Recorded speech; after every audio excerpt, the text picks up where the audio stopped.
La sonrisa de Calígula, Nicolás Estazone. El valido del inválido.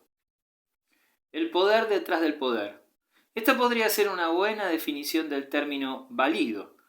Afinando aún más la definición, tal vez podríamos agregar a lo anterior que los validos son aquellos hombres que logran el favor real y que acaban ostentando el poder en los hechos a costas del poder de los reyes.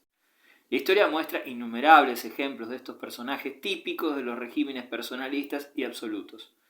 La figura del valido se legitima tras la autoridad formal de monarcas o emperadores, poco amigos del trabajo y el trajín político, distraídos por intereses menos prosaicos. En este plano de distracciones reales, la variedad es amplia.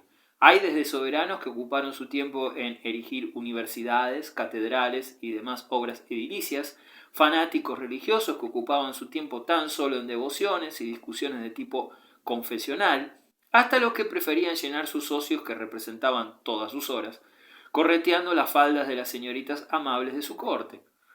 Es necesario diferenciar el cargo y responsabilidad de los validos con el de los ministros.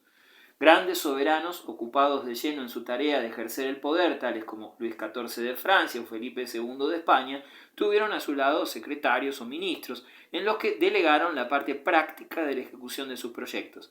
Sin embargo, esta delegación nunca se convirtió en el síntoma de desinterés y apatía de estos otros reyes inválidos en materia política, que poseyeron válidos. A diferencia de los ministros o secretarios recién mentados, los válidos se ocupaban de todo, aprovechándose para amedrar y especular con el desinterés que mostraba su decidoso monarca en materia política. El siglo XVII fue un muestrario en la Europa occidental, España, Francia e Inglaterra, de esta dupla recién mencionada, a saber, reyes haraganes o simplemente incapaces y válidos inescrupulosos y omnipotentes. Historia de España, en la notable decadencia de la Casa de los Austria, que inició su andar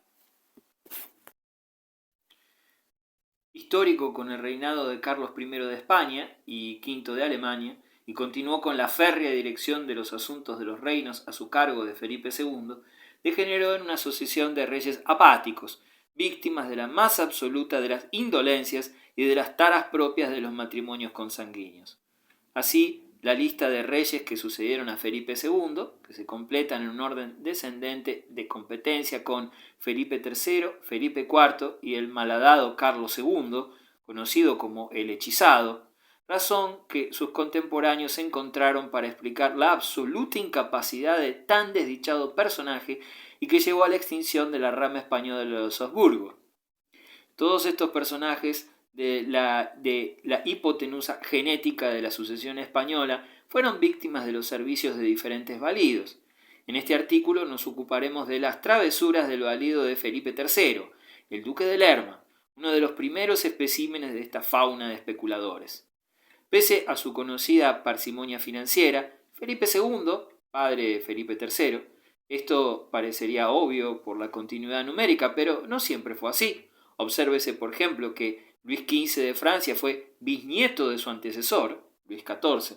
Entregó a su hijo un reino que había sufrido 3 bancarrotas. Tal era la penuria del reino que Felipe III, al acceder al trono, tuvo que pedir prestado dinero a las cortes para aderezar como se debía sus aposentos reales. La deuda del Estado ascendía a 140 millones de ducados, cifra astronómica que ni siquiera cubrían las ingentes partidas de metales preciosos procedentes de América.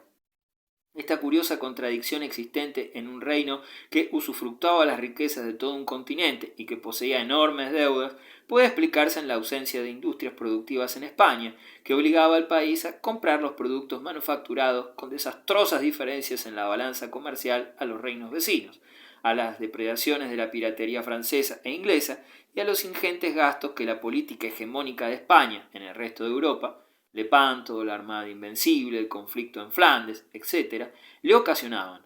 La crisis volvió tacaño al ya huraño Felipe II, tanto que mantenía a su hijo y heredero en la más penosa situación económica. De estas penurias financieras se aprovechó don Francisco de Sandoval y Rojas, señor de la nobleza española, que se comedía a prestarle unos ducados al joven príncipe heredero. Estas ofrendas modestas sumadas a una salamería magistral, convirtieron a este personaje, a la muerte de Felipe II, en el verdadero señor del reino, como valido omnipotente del abúlico Felipe III. Convertido en duque de Lerma, el valido del rey se embarcó en la más furiosa de las carreras para acumular riquezas. Una de las estafas más conocidas del duque fue la de recibir una suculenta gratificación de los propietarios de la ciudad de Valladolid en 1601 para trasladar la capitalidad del reino de Madrid a esta ciudad. Traslado que no duró mucho, porque nuevamente, deseoso de recaudar algunos ducados frescos para su peculio, el duque volvió a trasladar la capital a Madrid en 1606, a cambio, claro está, de una gratificación de los agradecidos y expoliados vecinos de la ciudad. Esta especulación, a pesar de ser espectacular, se queda corta respecto al gigantesco negocio que el duque desarrolló, más tarde, a costa de la población morisca del sur de España. En 1609, el duque, con la apática anuencia de Felipe, decidió expulsar de sus tierras a más de 300.000 moriscos que habitaban y trabajaban en el sur de España. Según decreto real, estos debían abandonar sus casas y bienes en 3 días, so pena, si se resistían, de ser víctimas de las violencias de cualquiera que los encontrase en el camino. No es necesario subrayar, porque resulta evidente, que la población expulsada fue víctima de toda clase de atropellos, violaciones y robos por parte de bandas de exaltados y rapiñeros. Esta medida, disfrazada tras el manto de la piedad religiosa, fue la excusa para que rapiñeros más grandes que los descritos se apoderaran de las tierras y propiedades de los expulsados. Así, el duque de Lerma y gran cantidad de favorecidos y familiares se quedaron con el producto de la mayoría de las ventas de las tierras vacías, que ascendió a más de 1.000.000 de ducados.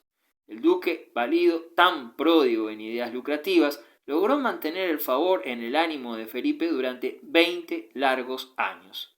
Pero esta privanza llegó a su fin.